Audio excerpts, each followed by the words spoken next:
Yeah, yeah, yeah, yeah. What's good? What's poppin', everybody, man? How's everybody doing, man? How's everybody doing, man? Happy Friday, y'all. Happy Friday, man. Welcome in, man. I appreciate y'all so much, man. I appreciate y'all. Thank you so much. We are going to get right into it, man. Life has decided to life this week. There's just no rhyme or reason for life sometimes. Life just decides to life, flip everything on his head, and you just got to go deal with it. So we're doing an early show today because I do have some stuff that I got to take care of today, but I wanted to make sure that I got a show out. So much has happened in the last 2 days with the NBA, and so like I said, I wanted to get on here, talk about it, share it with y'all, and just have a conversation like we always do 3 times a week, man. And like I said, I really appreciate y'all always coming out, always supporting, always pulling up. But let's get right into it. Let me intro this motherfucker. So welcome to another episode of the Jayson Estrera Show, where we talk about basketball, sports, and any other topic that comes our way as accurate as possible. Now today, we are going to be talking about the second and the third day of the NBA, which started Tuesday night with the Boston Celtics against the New York Knicks. And then it was followed by the Los Angeles Lakers versus the Minnesota Timberwolves. Now, before we get right into it, let's listen to this really quickly. We can train the kid practices.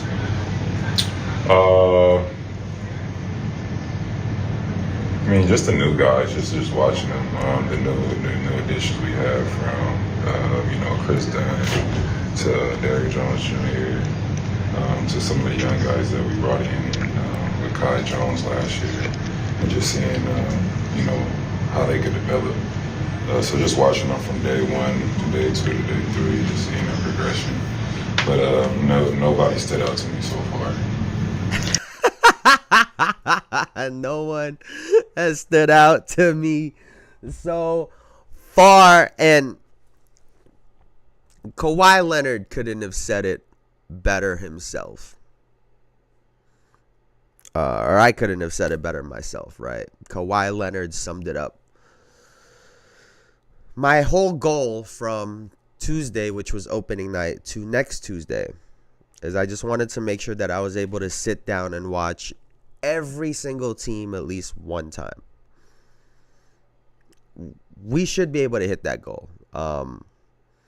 There's been 16 games since Tuesday. I want to say 15, but I'll say 14 because I didn't catch the Mavericks game until the second half when we got back from dinner last night. So I've seen 14 out of the 16 games. I'm watching all of these games so y'all don't have to. That's what I'm here for. That's what I'm here for y'all. I'm here for y'all. I'm watching these games so y'all don't have to. And I'll start with this, right? Obviously, the season just started. Obviously, aside from the guys that were in the Olympics, everyone else is still trying to get into basketball shape for the next 2 to 3 weeks right now. Game playing shape, meaning not just in shape, not just your physique, not just that you can run, jump, or whatever, but to do all of those things in real time against the best players in the world.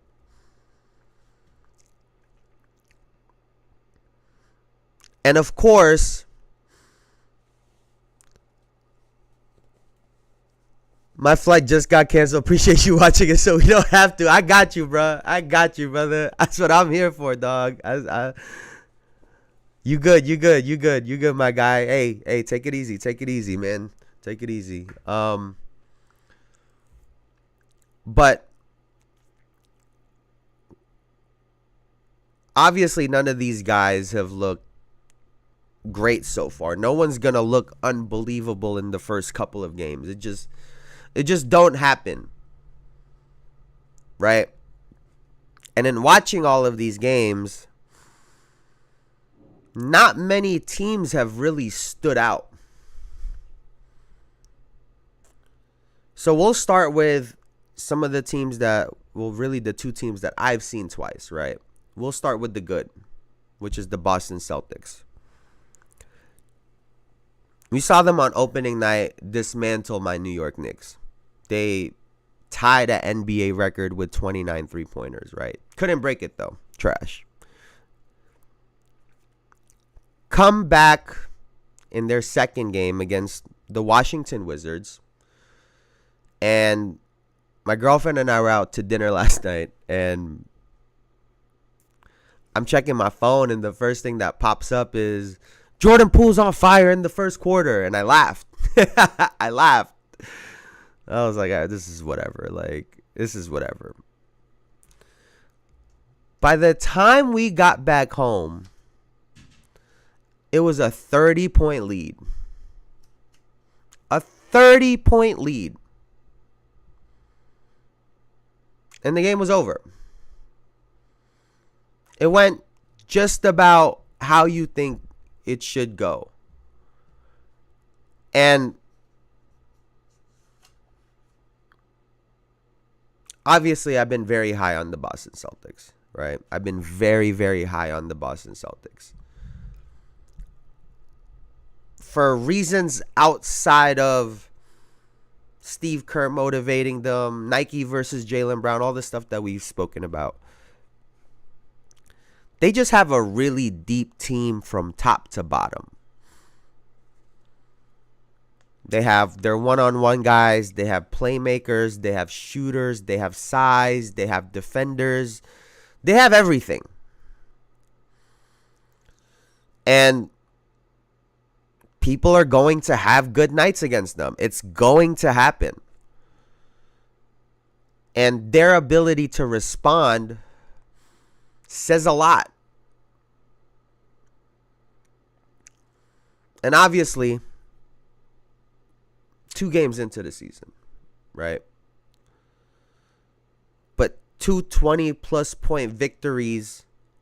I mean, this is looking like last year. I mean, if y'all remembered, they were beating up all the teams by 20-plus points last year, too. And it don't look any different at this point, right? They look crisp. They look sharp.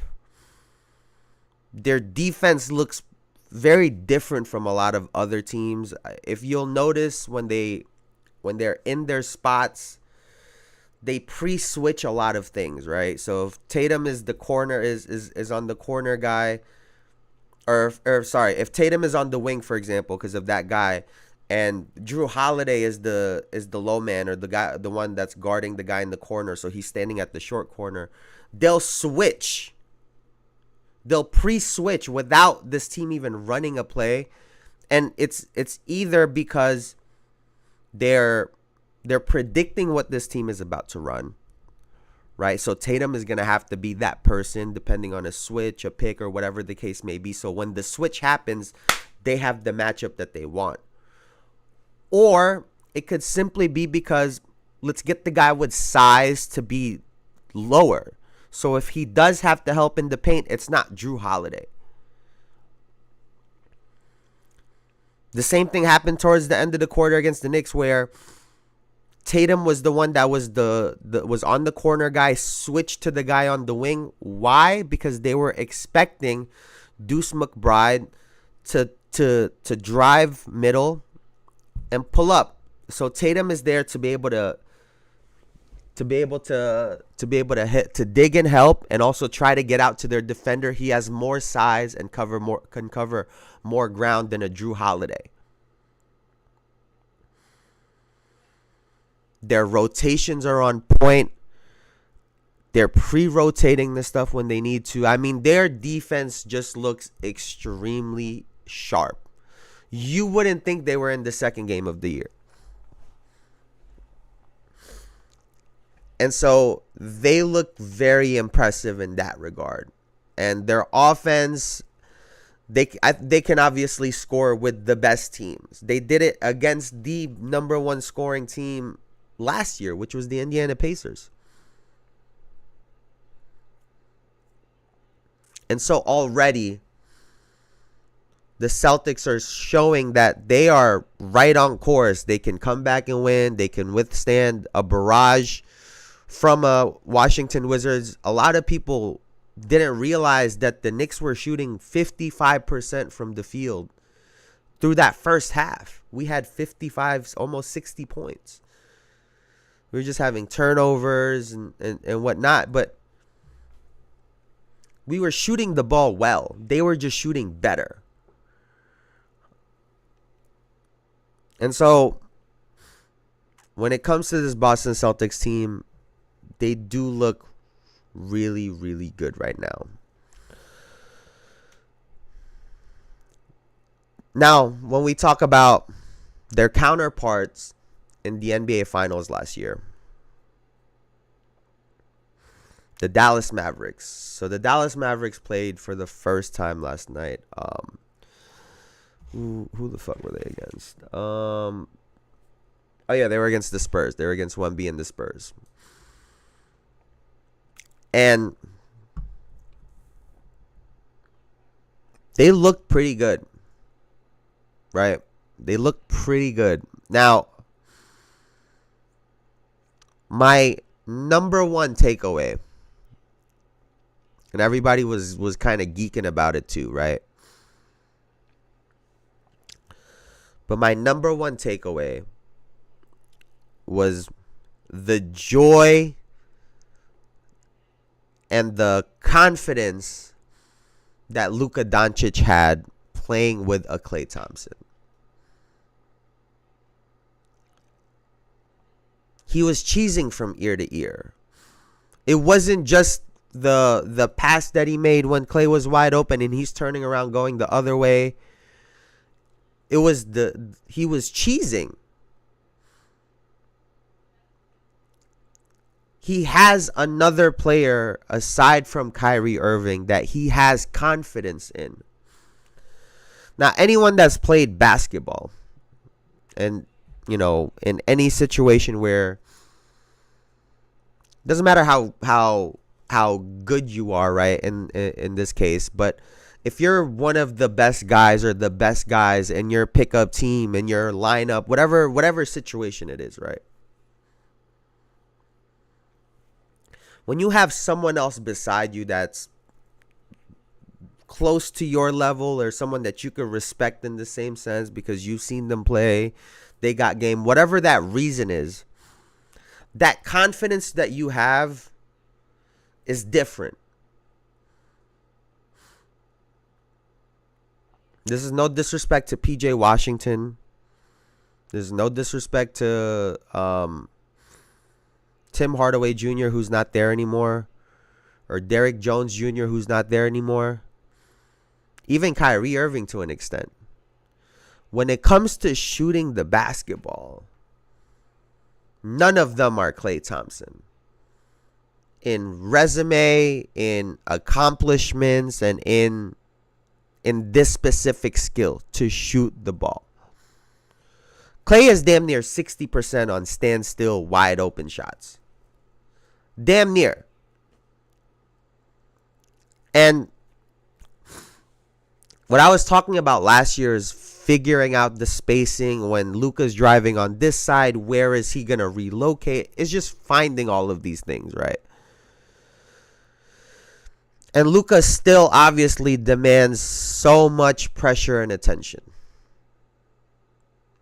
Probably the best one-on-one player in the world, arguably. Him and Kyrie Irving are damn near 1 and 2, right? They kept talking about it on the broadcast. So to have a Klay Thompson on your side goes a really, really long way. Because he's going to hit at least 3 of them wide open. Now you add 2 more that are contested. That's 5. That's a easy 15 points for Klay Thompson. And then you have a Kyrie Irving that's his range is anywhere from 15 to 50 at any given night. That's what he could give to you. And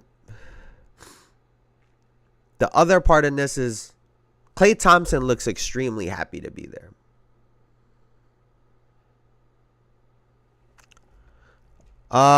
What good games from yesterday? Any good ones? Sounds like Mavs maybe. What was the fucking second game last night? The Sac Minnesota game.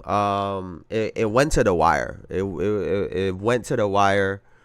OKC Denver ended up being a blowout. Dallas wasn't really that close. I would check out the Sacramento Minnesota game, and I'll talk about them next as well too. But really, and I think that's the other thing that I'm trying to figure out is how do I manage which teams to watch? I already have a little bit of a list going of, the teams to watch. Obviously, I'll watch as many games as I humanly can. But the reality is I'm going to start leaning towards, the teams that are in contention, the teams that are in the hunt and whatnot. But Dallas did look good.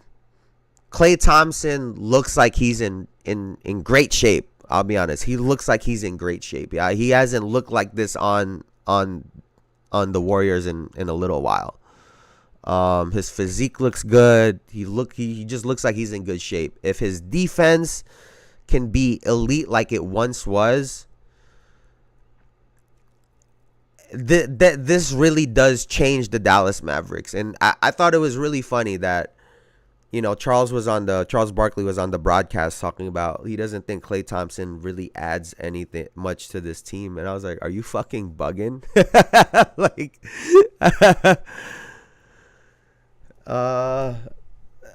I definitely wanted to keep up with Houston last year, but it's the way she goes. I mean, listen, I was really trying to make a point to watch the Pistons game. And they're just tough to watch. I don't know if you saw what they did the other day. They had 6 people on the court. That's just Detroit Pistons basketball in a nutshell for y'all, man. The coaching staff, the player, nobody realized that there's 6 motherfuckers on the floor. And they almost didn't find the wide open guy. It was 6-on-5, and they almost didn't get the wide open guy. But yeah, we're going to be trying to figure it out. It's, like I said, it's just kind of touch and go right now. And honestly, at this point of the year also, I don't want to look too deep into some of these games because let's just call it what it is. These games are pretty meaningless right now. These games are pretty meaningless right now. So really, aside from being able to watch all 32 teams, my other goal is to really learn the other guys better, right? The role players, the supporting pieces, just to get everybody's names down, everyone from 1 to 12. That's really kind of my goal right now. So I'm trying to just pay attention to a little bit of everything. And we'll lock in the coming weeks to some of these teams. I did the Pistons are so bad they became incredible. Interesting. It's like a case study. That's facts. That's facts. How bad they are needs to be studied, bro. It needs to be studied for sure. For the Spurs, I live here, so it's just interesting to me. So they can't even count people pulled up to opening day. If there's a city that's just loved the game, it's Detroit/Michigan. They love their basketball. You can't fault them for that. I mean, they got a bunch of young guys right now, which I think helps. When it comes to having just a fun, free-flowing style of game. But when they get up against some of these more organized teams, they're gonna have a really tough time. Now looking at the Spurs, I'll be honest, nothing from them really stood out to me. Wemby wasn't having a great shooting night. All the talk about him gaining 25 pounds of muscle. First of all, when I saw that, I thought it was bogus. And seeing him, now I know it's bogus. Because one, you can't gain 25 pounds of muscle in like a month. It's just physically impossible. Not saying he hasn't gained any weight, but to say he gained 25 pounds of muscle is unbelievable. And he don't look like it, right? But, Chris Paul is with that group. We just got to see a little bit more from them. It really was. It got to a point in the second and third and in the third and in the fourth where Dallas just started kind of running away with it. Hi, Mom. Hi, Mom. But yeah, we'll move it right along. I really wanted to talk about the Sacramento Minnesota Timberwolves game. We'll start with the Minnesota Timberwolves because they're a team that we've also seen twice now. They had great performances from Julius Randle first and also Anthony Edwards last night, right? Let me take a look at it. I just want to get exactly how much. I think they hit 5 3-pointers each. Now, if you're telling me that Julius Randle is going to come in and hit a bunch of 3-pointers for you at a high clip, he was 5 of 6, then that changes this whole trade completely, right? Like everything that I've been saying about spacing and all that shit gets thrown out the window if he's able to hit threes at a high clip. Reality is, I don't know if he's going to keep doing that because he's historically not been that guy. But he started hitting his ISOs. They play 5 out with Rudy in the paint. So he's able to really dribble drive on all of these smaller defenders on him. And if you've noticed in the NBA, a lot of these power forwards right now are like 6'6", 6'7", like a buck 20, 220. And Julius Randle big as hell. So he should be able to take advantage of a lot of these power forwards in this situation, right? But more importantly, the game just didn't look easy for them. It was a lot of one-on-one. It was a lot of your turn, my turn. And maybe they'll figure out this system. They'll figure out how to delegate. I was calling for Mike Conley to sort of be that person. But they just got to figure that out. Because you just can't have two guys that consistently play one-on-one basketball. It's just not going to work. Right? The reality is it's just not going to work. Because at some point, you're going to have to get the other guys involved. I think Jaden McDaniels is in a weird spot right now. I feel like he doesn't fully understand what his role needs to be consistently.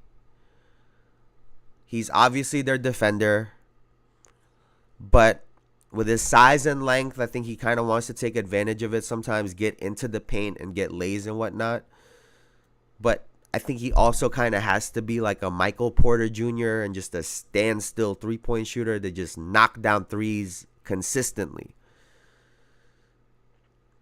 And then obviously you have Julius Randle and Anthony Edwards that are trying to figure out their way around this, right? So moving forward, can they figure this out? Can they figure out when the other person is going to start getting going and whatnot? And I think for me, the other issue is you don't really see a lot of pick and rolls with Anthony Edwards and Julius Randle. I think that's a real easy way to get players out of each other's way. You see it all the time with Jamal Murray and Nikola Jokic, right? Both of them can go one-on-one and take their defenders in isolation situations, but they really changed the game when they start running pick and rolls with each other. Every player had a turning point in their career. Usually once they figure out how to perform, they have to figure out how to win. That's facts. Facts. Winning is a learned behavior. Jayson was losing to GSW. Facts. Facts. It's a learned behavior. You got to learn how to do it, right? And I think Luka's kind of figured it out. I think that's kind of the scary part. And I'll talk about the Sacramento Kings, and I'll talk about them in this way, right? The way the flow of basketball typically works, and this is in a perfect world, right? I'm giving y'all like a hypothetical situation, right? When you have a isolation one-on-one superstar player, right? The way it typically works in basketball, you either start your games out running your offense so that the other four guys on the floor can get going. So you're running your offense, they're getting in rhythm, they're getting in flow. Or teams might opt to have their star player put up a bunch of shots first. Right? And then when one cools off, the other one picks up. So if you have your role players getting off early, when they start to tail off, now your star player can start getting some one-on-one ISOs. That's how you keep the flow of a game. And if you start with the star player, vice versa, right? That's how you maintain flow. Because if you have all of your role guys, the other four players, if they're running their offense, now they're dragging attention on them. It creates space for your one-on-one guy. Now your one-on-one guy takes advantage of that space. They start overextending onto your star player. Now he gets other people open. In a perfect world, that's how it's supposed to kind of go. Right? And when you look at the Sacramento Kings, that's how I kind of envision DeMar DeRozan being for them. Right? He's the person when there is no rhythm to the game, right? When it's kind of sloppy, neither team is getting anything going. You can roll the ball out to DeMar DeRozan and he could figure out a way to score.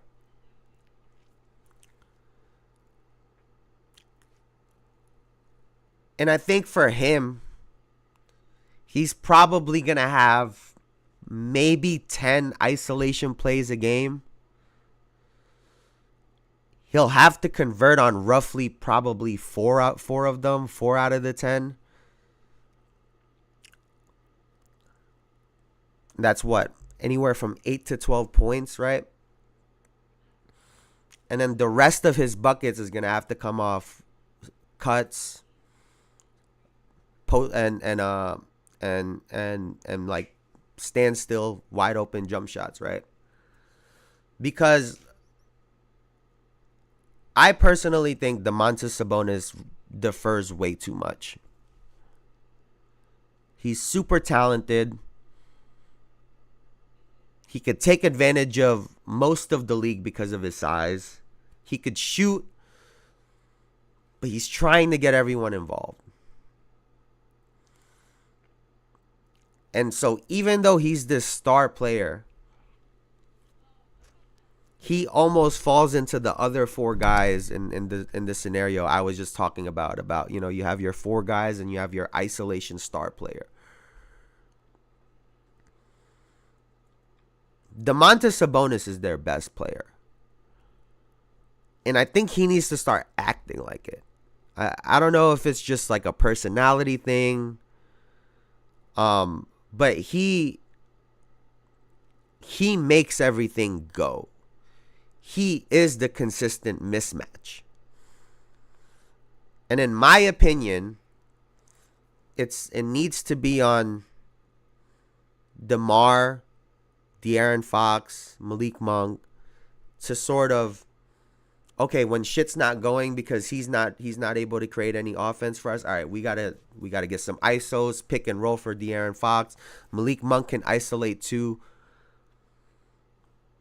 They have a good problem, and I'll be honest with you.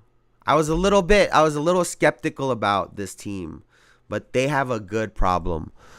Julius and Ant may be right now. He does.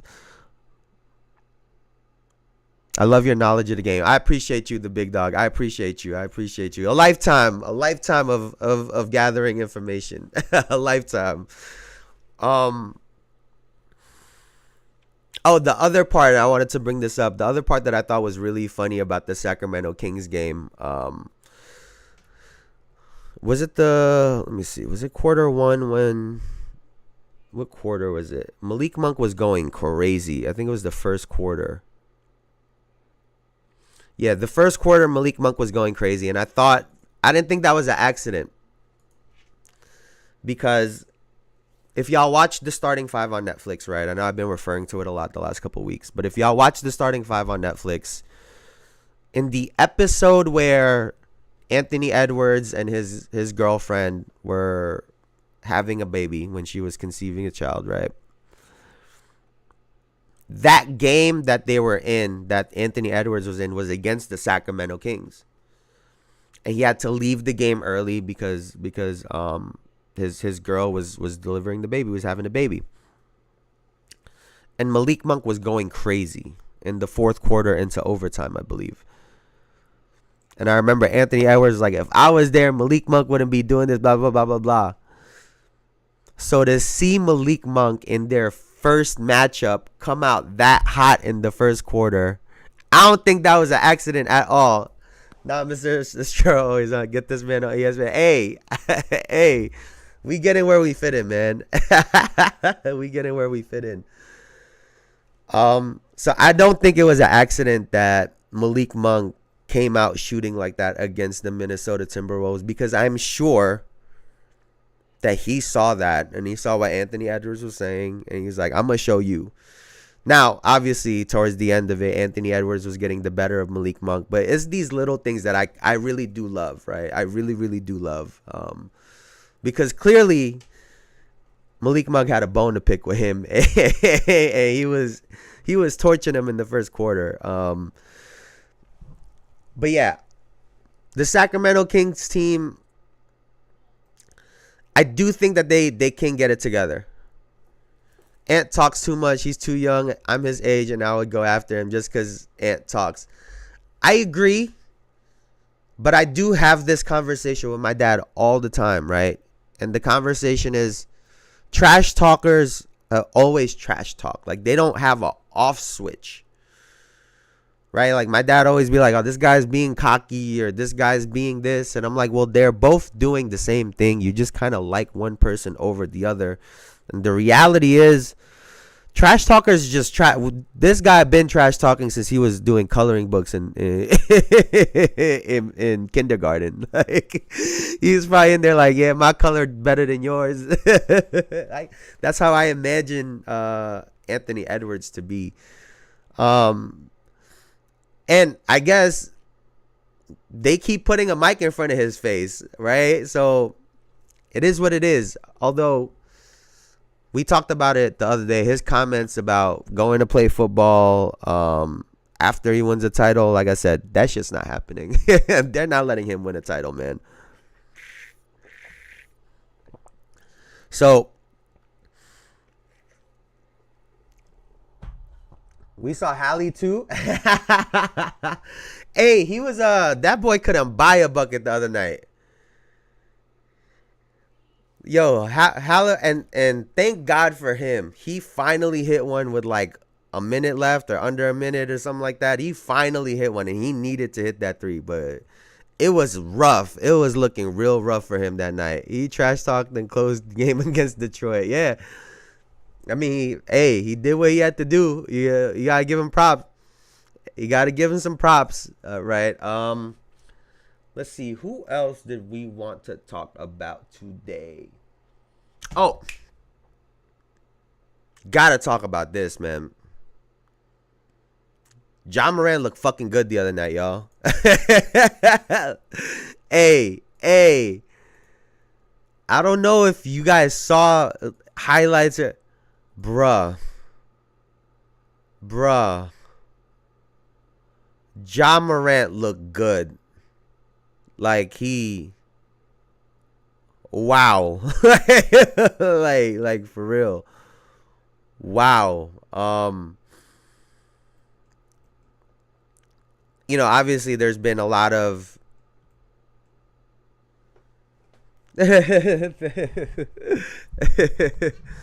um why are you He's so funny, mom. But Ja looked incredible. I mean, there's obviously been a lot of talks and conversations about his return. He had the gun incident, but the injury last year also. And so there was a lot coming into this season for him, right? He didn't put up the numbers weren't astronomical the other night. He had 22-10 with 5 rebounds. I appreciate you, Elijah. I appreciate you, dog. I try. I mean, fair is the game, man. That's what we try to do, especially in this world that we live in right now, and a lot of bullshit out there. Try to keep it fair. You call it as it is, right? The way Ja closed that game, out, being himself, not falling into the trap that a lot of guys fall into of we're going to take a bunch of jump shots. Anthony Edwards did the same thing to close out the Sacramento game. He attacked the rim. It really is, for me, it's a breath of fresh air, right? In this 3-point heavy league that the NBA has turned into, seeing guys with a different play style is very refreshing, right? So in that sense, it was really great to see Ja. But I have no words for how athletic this dude is. Like I can't fathom it sometimes. The moves he's able to make, the way his ability to switch directions. I mean, he damn near does the same move every time, and y'all cannot stop him in the NBA. Like, cannot stop him at all. And so, seeing him come back and do the same thing he was doing before all of that was really great to see. He was yapping. He was talking his shit. It was really, really good to see, man. And like I said, I thought he would come back this year and have a really big season. Right before all of the gun stuff, he was an MVP candidate 2 years ago. He was an MVP candidate. And to go from that to where he is, I think some people forgot to rank him 20th is unbelievable to me. Like, it don't make sense. He should be on the top point guards list, which would effectively put him at top 10, top 15. 20 is unbelievable. So seeing that from him was really great. It was really positive. And I love to keep seeing more out of him. Now, on the other side, I'm actually going to the Mavericks Jazz game on Monday. And I'm excited because that boy Lauri Markkanen had 35. He had 35. 13 of 14 from the free throw line. So I'm excited to go see him and his big ass go play basketball. We always talk about all of these guys that have size. I feel like he kind of gets lost in the shuffle. So, keeping my eyes on him. There's a lot of teams that were looking to get him in the offseason. So keep paying attention to him, see what he turns out into. He looked really good as well too. But for me, we're just gonna start talking about some standouts from the last couple days. LaMelo really stood out for me the other day, and I think that there's been a lot of talks about his injuries in his ankle. I may be a geek because I'd be hyped to see Young, but who, Lori? I'm hyped. Like, I'm hyped. um, I seen a meme the other day. It said, what was it? Damn, I might have to find it right now because I need the quote like exactly, dog. I need the quote exactly. Let me see. Let me try to find it real quick. I don't think if I. Let me see if I saved it. It was something about role players. Now, obviously, Laurie Markkinen is not a role player. Oh, Colin Sexton. Ah, yeah. I feel like he's even kind of got lost in the shuffle, and he was. I thought he had a really good rookie season as well too. In his rookie year. What the fuck was it, man? I really want to find it because I thought this shit was comedy the other day. Fuck. It was something like, oh yeah, they do. They do have two Collins now. They do, but it's isn't it John Collins though? Is bro? One's the last name, one's the first name. Hold on, give me 1 second, y'all. I really want to find this shit. Damn,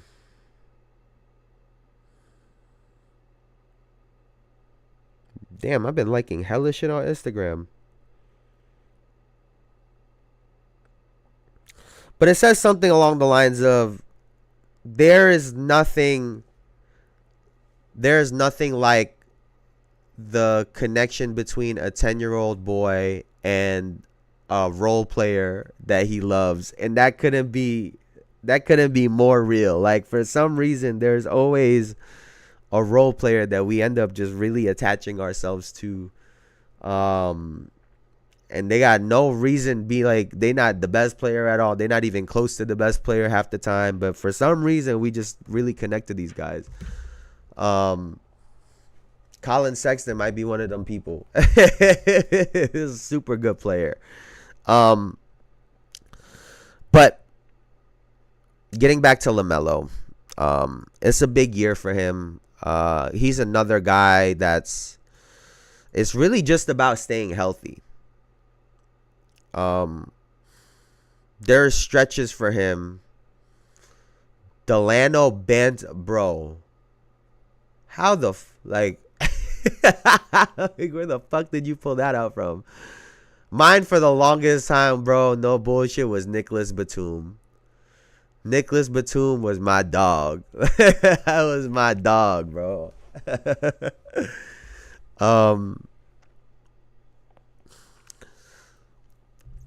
Who else? I'm trying to think. Like, I remember in the old 2K games, Kenny Smith was my guy. Kenny Smith used to be my shit. Old Houston Rockets team, they thought I was going to cook with Hakeem. Nah. Kenny Smith about to give y'all 30. But yes, I keep getting sidetracked over here. But LaMelo Ball was great the other night. 34, 11, and 8. Shot the ball really well. Had only 2 turnovers. It's a big season for him. And, I've been talking about, I think all of these guys are going to go crazy. It adds another name in the hat of these unbelievable point guards that we have in the NBA. And I think that, oddly enough, we actually have a bunch of different styles of point guards right now, right? LaMelo, the way he plays just looks so awkward sometimes. Like, where he shoots the ball, how he shoots it, his dribble. Sometimes he look like he gonna lose the ball, but he has it on a string. So for him, it's really staying healthy. And I think the other part that some people forget is because he's so slim. I think some people forget how tall he is. So not only do you have to deal with a guy that has a lot of skill, but someone that has size. So matching up with him becomes a problem. And so I thought that was really positive. We also shout out to Trey Mann, bro. Shout out to Trey Mann for coming straight out of 2003. His pregame fit, on the court fit. He is a literal throwback. I almost wish they put a filter on just him in every game and make him look like he playing in 2003. No bullshit. I really wish that they would do that for him because he looks sick. I love the way that he plays. He definitely got swag, like they like to say. So Trey Man is definitely he could definitely cause some problems with this Charlotte Hornets team. Now, do you even say anything about these Houston Rockets, bro? Like, what the fuck do we even say about the Houston Rockets? Jalen Green had 25. Sengun had 28. Sengun had 25. I mean, it was a close game. But, like I said, the Rockets just didn't look overly impressive to me. Now, who's another standout? Dog, there were so many games. Trying to see who else was a standout for me. We spoke about Klay Thompson and the Dallas Mavericks. Buddy Hield also looks good on the Warriors. It almost looks like a plug and play. He can run a lot of the similar things that Klay Thompson did, but just a different player. And I think for him, it's got to be refreshing, right? Because he's getting open shots. He's getting, the Warriors run plays for their shooters. It's not just dribble drives and kicks, right? There's actual plays set up. They know what system. They know where he's supposed to be, where he's not supposed to be. I've been talking about all the games, bro. I'm sorry. I'm kind of jumping around right now. But Buddy Hield he looked good. I think if I remember correctly, Steph started the game not shooting well at all. If I remember, I want to see it here really quick. They ended up having 140 that night. Jesus. Let me see. Yeah, where the fuck is? Yeah, Steph ended the game with 17 points. He shot 4 of 10, 3 of 7 from 3. 6 of 6 from the line, 9 rebounds and 10 assists. Now, that's massive for them, right? I know I've been saying that this is early games. I think Steph Curry is going to have a massive year. He already had a really great year last year too, but trying to get back into contention where they were a couple of years ago, I think that's Steph's goal, right? And to have guys with him that are ready to go, put the ball in the hoop, will go a long way. So building confidence back in Andrew Wiggins, who I think if you look at Andrew Wiggins, I think he's exhibit A for a player that you need to instill confidence in him. When Wiggins is a confident player, he looks unbelievable. It's when that confidence is gone, and I get he's had some family stuff that he's had to deal with over the past year. I don't know what's exactly is going on with him. But when he plays with confidence, he's a really, really good player in this league. And Buddy Hield, a change of scenery, change of team, change of system. Clearly, it's worked well so far. He was 5 of 7 from 3, 8 of 12 from the field. So I think the fact that they won this game convincingly, granted, the Portland Trailblazers are not a good team, but to win this game convincingly off the backs of your other players, I think is really big. Now, the one thing to kind of pay attention to with the Warriors is Jonathan Kuminga. He's been on this Warriors teams for, I'm trying to figure out I'm trying to see how many years it's been exactly. Let's see. 1, 2, 3, 4. 4 years on the Warriors. His first year, he averaged 9.3, then 9.9. 2023-24 jumped to 16.1. And, he had 10 points the other night. How are they managing Jonathan Kuminga, and what are their expectations for him? Because he's 6'8", he's athletic, he can shoot a little bit, but he fills a part of your team. He fills a role on your team that they don't have, which is a slashing wing that has size. And so he played like 19 minutes. I mean, if this is the case, they might as well trade this dude, bro. Like they might as well trade this guy if they're not gonna try to maximize him and get to his full potential.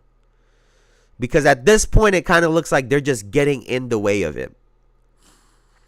And if that's the case, get something in return for him and get a player that you actually want, or that a type of player that you want to use. Otherwise, you're just wasting each other's time at this point. 3 years in, 4 years in, I think that they should already have an idea as to what type of player he is and how he fits in their team, and it doesn't seem like they've figured that out. So that's something to look at. I will say, like I said, they blew out the Trailblazers 140-104, and Kuminga didn't have a great game, and neither did Steph Curry. So those, if you're them, you look at that as a positive, especially moving forward. Now,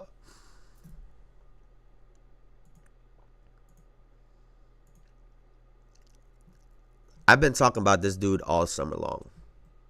I've been talking about this guy all summer long. From the Orlando Magic, Paolo Banchero had himself a fucking game the other day. And I already predicted that he would have a massive season, right? I think he's one player to really watch out for. There's a lot of uncertainty right now when it comes to who that next guy is going to be, in terms of the face of the league, in terms of the best player. And I think that Paolo Banchero has an opportunity to assume that position.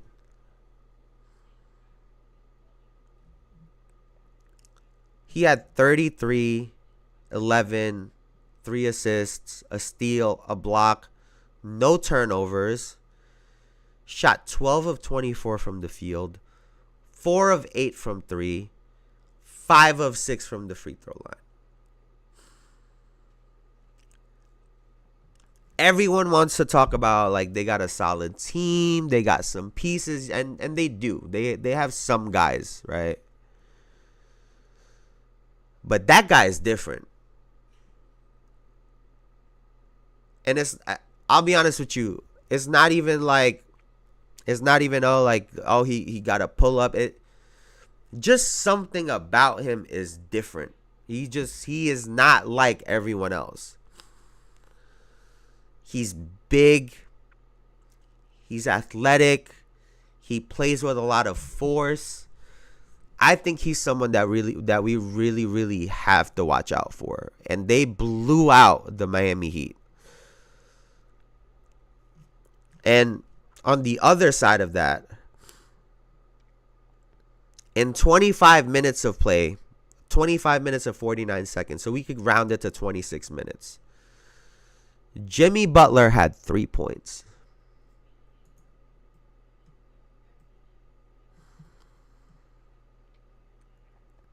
And I think that Jimmy's been great for his career. But I think it's getting to a point right now where he's getting older. He's had a lot of injuries along the way. And he's never been known as a spot-up three-point shooter. So as his career goes, him being effective is going to be a little bit more difficult each year that goes by that he doesn't have a consistent three ball. And so if you're not going to get regular season Jimmy Butler, forget playoff Jimmy. If we're not even going to get regular season Jimmy, then the Miami Heat are going to have a long season. Now, I will admit, this is one game. And and I don't think that this is going to be what Jimmy Butler's season looks like. Right? He did only take 8 shots. He just wasn't really into the game as I thought he should have been. But there could, like I said, there could be a number of reasons for that. It's just the first couple of games of the season. Like, I don't know if y'all remember in college, right? But during syllabus week, some of us might just not go to that class. And there's no harm, no foul, because ain't shit really happening yet. So, you know, Jimmy gets a pass. A lot of these guys really in general get a pass for this first week. It's a lot of people just getting into the rhythm of the season. But I think the guys that have been in the gym working on their game, I think it's kind of clear who those people are right now. So, you know, those are a couple of the standouts that I've seen. Paolo Banchero was great. LaMelo was great. Ja, I thought, looked really good as well, too. Let me see. Is there anybody else I want to get into before? Hey, yo, pause. Before we get out of here. We got to talk about the Clippers Stadium. We got to talk about the Clippers Arena because this guy, Kevin Durant, missed 2 free throws in front of the wall. Now, if you were a billionaire and you were building a brand new arena, would you put a big-ass wall that just looks insane to the opposing team? Kind of like the green wall in Boston, right? For the Red Sox. Like, you're not hitting a home run on this motherfucker. I get to do it. Like, I get to build this shit.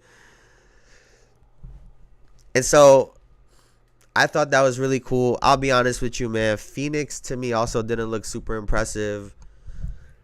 Excuse me. And the Clippers looked even less impressive. But I thought the arena was cool. It's going to be cool for people to torch them in it. That's all I got to say. I think it's going to be cool seeing them get torched in a brand new high-tech arena with all their bells and whistles in it. Because I don't think that this Clippers team is going to be a very good team at all. If you saw Harden, he was doing a lot of the things that he used to do on Houston, and it just was not working. So I don't see it working moving forward. He's not getting the foul calls that he was getting before on his way to the basket. So, like I said a couple days ago, him scoring 30 a game, I just don't think that's in the cards. I did see him. He was trying to facilitate, trying to give the ball around, so that was great. But moving forward, I don't think they're going to look that good as a team. Now, what games do we have tonight? We have Philadelphia, Toronto, Brooklyn, Orlando, Pacers, Knicks. Obviously, got to watch that. Detroit, Cleveland, Charlotte, Atlanta, Chicago, Milwaukee, Memphis, Houston, Warriors, Utah, Pelicans, Portland. My God, Phoenix, LA. Now, I guess my one other thing was Zion didn't play the other night. Apparently it was like illness. And so for the summer that he had, the offseason that he had, getting in shape, it was a little disappointing that he didn't play that game and really try to start this season off running already. But But I'm excited. I wonder if he's gonna play tonight. Let's see.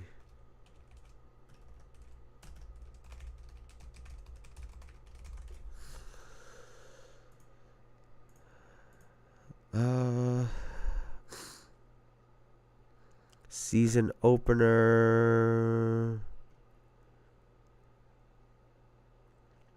Yeah, I don't know. Against who again? They're against Portland. I think he's supposed to play tonight. Okay, so he's going to play tonight. So we get to see how Zion looks. I'll be paying attention to that. I want to see how he looks, what type of shape he's in, if he's added anything to his game.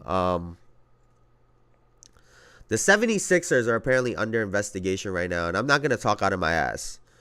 I'm going to wait for some more news to come out, but they're supposedly under investigation for this Joel Embiid shit. A lot of people have been talking about it, about health and whatnot. The reality is, if someone's not healthy, they're not healthy. And if for whatever reason they can't play on back-to-back nights, that issue needs to be addressed. That can't just be the norm. So I understand where a lot of these older players are coming from when they say your job is to play 82 games. That's just the baseline, right? And so I understand their frustration, but at the same time, if there is something wrong, then there is something wrong. And so we just gotta wait and see. Health is obvious, as it always does every year. It's gonna play a big part. But yeah, man, we're just a couple days in. The season has just started. But that's gonna do it for me for now. Before I get out of here, please like, comment, subscribe, all that good shit. It really, really helps the channel out. I really, really appreciate y'all, as always, for hanging out and kicking it with me. Y'all are the best. Y'all could have been anywhere on the internet, but y'all were here with me again. And I really appreciate that. So thank you guys so much. Y'all have a great Friday. Y'all have a great weekend. I'll see y'all on Monday, man. Peace, peace, peace, peace, peace. I love y'all. Y'all the best. Thank you.